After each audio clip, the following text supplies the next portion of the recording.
problematic this big ugly bill is. You called it big ugly bill. The president calls it a big beautiful bill. It only passed the House with one vote. You mentioned your colleague on oversight and just Democrats in general have had some deaths, so that vote may have been different. The details could change in the Senate side. But you specifically spoke to seniors because some of the things that you and Democrats have been talking about are possible impacts to Medicaid and to SNAP. Let's talk about Medicaid. What does this bill as is do to Medicaid? So here's the deal. They are trying to shift a lot of the burden on a lot of these programs to the states, right? And so the states have their own budgets. And granted, Texas, we tend to be in the overflow on our budgets. That doesn't necessarily happen in most states. But just imagine what happens when your car breaks down unexpectedly.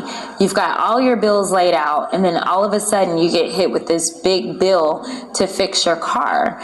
And it's like, wait a minute, that wasn't in the plan, that wasn't in the budget. So something is going to fall by the wayside.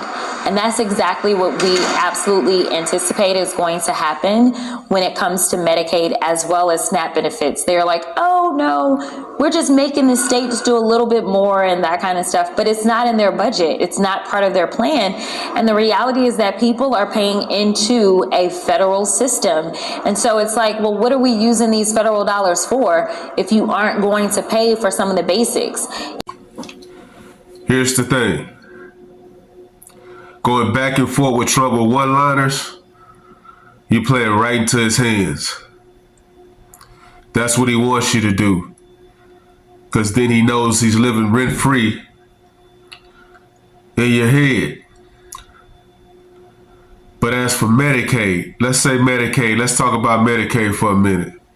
Like me, for instance, I'm an able-bodied, healthy, strong-willing adult. I ain't got no ailments, no anything. The unemployment rate is at an all-time low. But yet, here I am sitting on Medicaid. Is that right? Absolutely not. But if you got someone that's sick, not able to get up, not able to produce, not able to do the things they need to do to function, of course, that's what Medicaid is for. She mentioned food stamps. Listen, I grew up in a situation where you needed to have food stamps just to survive, just to get something to eat, put food on the table. But I've also seen where you're having intentionally women getting pregnant by men that they don't even know just to get more food stamps and use that as a hustle and flip that for half on the dollar. And use that to pay rent instead of getting up and going to work. Abusing the system. See, that's abuse of the system.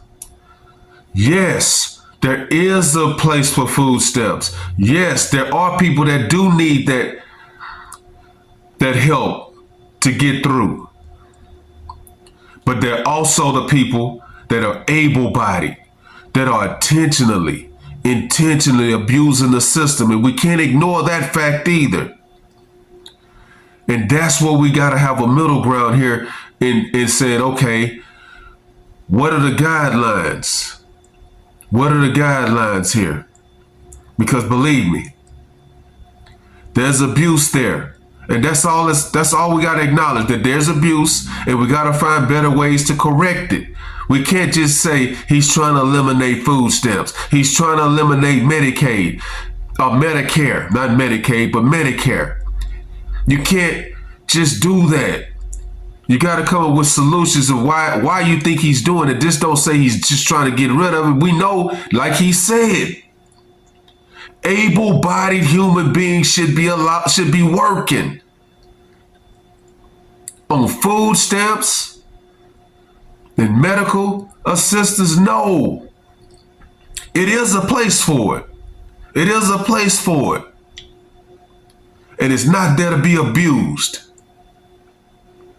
Like, comment, subscribe. Comment. Follow God, not culture. I'm out.